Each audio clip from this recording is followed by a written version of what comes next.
ماہرین کے مطابق سابق صدر ڈونلڈ ٹرمپ پر فیس بک کی جانب سے 2 سال کی پابندی سے دیگر عالمی رہنماؤں اور مقبول عوامی شخصیات کو یہ پیغام دینا مقصود ہے کہ اظہار رائے کے اصول توڑنے پر ان سے ترجیحی سلوک روا نہیں رکھا جائے گا۔ اس کا مطلب یہ ہے کہ دیگر عالمی رہنماؤں پر یہ واضح کر دیا جائے کہ انہیں اپنے عہدوں کے باعث کسی قسم کا استثناء نہیں دیا جائے گا۔ ڈونلڈ ٹرمپ پر پابندی کے ساتھ ہی فیس بک نے ایک نئی پالیسی بھی مرتب کی ہے، جس کے تحت عالمی رہنماؤں کی پلیٹ فارم کے معیار سے مطابقت نہ رکھنے والی تمام پوسٹنگز کو ہٹا دیا جائے گا۔ اس سے قبل فیس بک نے اپنی پالیسی پر پورا نہ اترنے والی عوامی شخصیات کی پوسٹنگز کو یہ کہتے ہوئے ہٹانے سے انکار کر دیا تھا کہ ان سے عوامی مفاد وابستہ ہے۔ اب بھی بعض ناقدین کا کہنا ہے کہ اس بارے میں فیس بک کی ہدایات بہت مبہم ہیں اور مسٹر ٹرمپ پر 2 سال کی پابندی بہت کم سزا ہے، جس سے ناقدین کی نظر میں یہ پیغام ملتا ہے کہ اصول توڑنے والوں کے لیے فیس بک کے دروازے ہمیشہ کھلے ہیں۔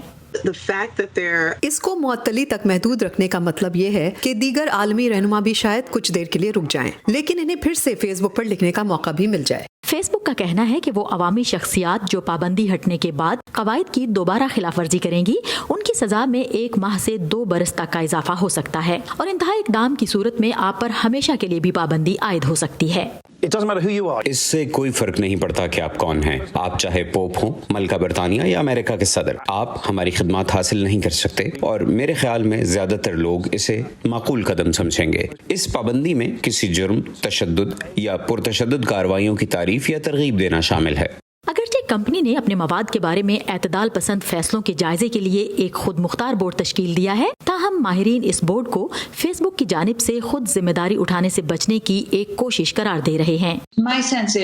میرے خیال میں فیس بک اس طرح ایک سنجیدہ مسئلے سے توجہ ہٹانے کی کوشش کر رہا ہے، جو کہ اس کے اپنے الگوریدمز کی طرف سے ایک خاص طرح کی معلومات پھیلانے کا معاملہ ہے۔ If the internet has come a long way in the last 25 years, shouldn't internet regulations too? گزشتہ 1 سال کے دوران فیس بک کے اعلیٰ عہدیداروں نے حکومت سے انٹرنیٹ کے قواعد متعین کرنے میں زیادہ وسیع کردار ادا کرنے کا مطالبہ کیا ہے۔ American democracy does not belong to Silicon Valley. امریکی جمہوریت کا سلیکان ویلی سے کچھ لینا دینا نہیں، یہ امریکی عوام کا معاملہ ہے، اور جن لوگوں کو یہ بات طے کرنی چاہیے کہ امریکی جمہوریت کا کردار کہاں ختم ہوتا ہے اور کون سی بات قابل قبول ہے اور کون سی نہیں، اور کہاں لکیر کھینچنی چاہیے، وہ نجی کمپنیاں نہیں، عوام ہیں۔ اور ایسے میں جب فیس بک عالمی رہنماؤں کے الفاظ کا مزید باریک بینی سے جائزہ لے رہی ہے، یہ بات یقینی ہے کہ خود فیس بک کے اپنے طریقہ کار اور پالیسیوں سے توجہ جلد ہٹتی دکھائی نہیں دے رہی۔ ٹینا ٹرین کے ساتھ سعدیہ زیب رانجھا، وائس آف امریکہ۔